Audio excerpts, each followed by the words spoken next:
আসসালামু আলাইকুম everyone, welcome to Safa's kitchen. আশা করছি সবাই ভালো আছেন। আমি আল্লাহর রহমতে ভালো আছি। আজকে তৈরি করে দেখাবো শাপলা দিয়ে ইলিশ মাছের একটা রেসিপি। তাহলে চলেন কথা না বাড়িয়ে দেখে নিই যে কীভাবে রান্নাটা করলাম আমি। এই শাপলার সিজন থাকতে থাকতে কিন্তু এই রেসিপিটা একবার হলো তৈরি করে খাবেন। এখানে আমি শাপলা আগে থেকে সুন্দর মতো কেটে বেছে পরিষ্কার করে পানি দিয়ে ধুয়ে নিয়েছি। আর এখানে নিয়েছি ইলিশ মাছ। ইলিশ মাছটাকে লবণ হলুদ মাখিয়ে নেব। তার জন্য এখানে দিয়ে দিলাম লবণ আর হলুদ দিয়ে খুব ভালো করে মাখিয়ে নেব। মাখিয়ে নিয়েছি, এখন 10 মিনিট রেস্টে রাখবো। আগে থেকে একটা কড়াই আমি কিছুটা পানি গরম করে রেখেছি, তার ভিতর লবণ দিয়ে এখন শাপলাগুলো দিয়ে ভালো করে ভাপিয়ে নেব।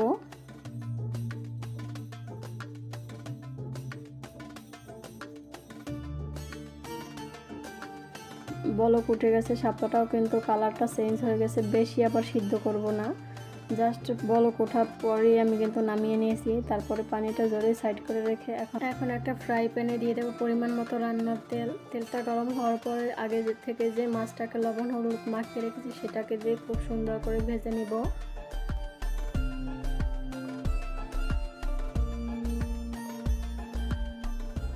মাছটা কিন্তু উল্টে পাল্টে খুব সুন্দরভাবে লাল করে ভেজে নিয়েছি।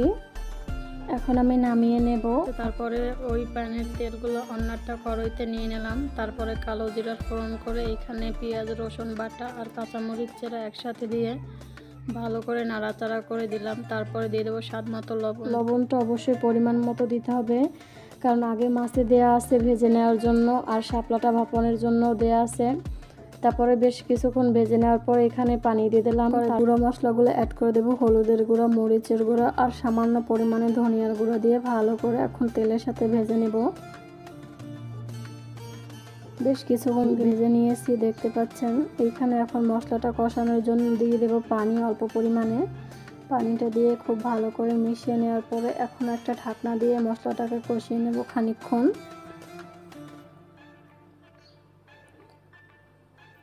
পরে ঢাকনাটা উঠিয়ে নিলাম। দেখেন পানিটা কিন্তু শুকিয়ে গেছে আর তেলটাও কিন্তু উপরে ভেসে উঠেছে। বুঝতে হবে মশলাটা কষানো হয়ে গেছে। এই পর্যায়ে আমি ভাপানো শাপলাগুলো দিয়ে দেব। দিয়ে ভালো করে এখন মশলার সাথে মিশিয়ে নিব।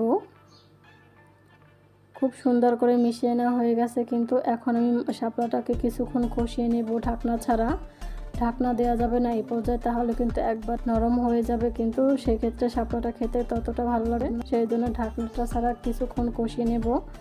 কষানো হয়ে গেছে, কিন্তু এর জন্য এখানে পানি দিয়ে দিলাম। আর পানিটা অবশ্যই গরম পানি দিবেন। পানিটা দিয়ে খুব সুন্দরভাবে কিন্তু মিশিয়ে নিয়েছি। এখন ঢাকনাটা দিয়ে ঝোলটাকে ফুটিয়ে নেব।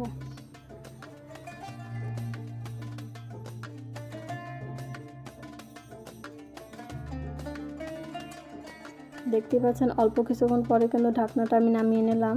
ঝোলটা কিন্তু খুব সুন্দরভাবে ফুটে গেছে। এই পর্যায়ে আমি ভেজে রাখা মাছগুলো দিয়ে দেব। মাছগুলো দিয়ে ভালো করে মিশিয়ে নেব। খুব সুন্দরভাবে কিন্তু মিশানো হয়ে গেছে। এখন ঢাকনাটা দিয়ে জাস্ট কিছুক্ষণ রান্না করব। খুবই সহজ এবং সিম্পল রেসিপি, যে কেউ কিন্তু তৈরি করে নিতে পারবে, ঝামেলা ছাড়াই কিন্তু সহজভাবে দেখিয়েছি। আশা করছি রেসিপিটা ভালো লাগবে। যদি ভালো লাগে তাহলে অবশ্যই সাফাস কিচেন চ্যানেলটা সাবস্ক্রাইব করার অনুরোধ রইল। লাইক, কমেন্ট এবং শেয়ার করবেন।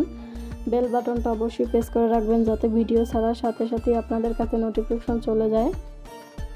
দেখেন কি সুন্দর লোভনীয় দেখাচ্ছে কিন্তু মাছের রেসিপিটা। সবাই কিন্তু একবার হলে তৈরি করে খাবেন এই সহজ রেসিপিটা। আজকের মতো এখানে বিদায় নিচ্ছি। দেখা হবে অন্য কোনো রেসিপিতে। ততক্ষণ সবাই ভালো এবং সুস্থ থাকবেন। আসসালামু আলাইকুম।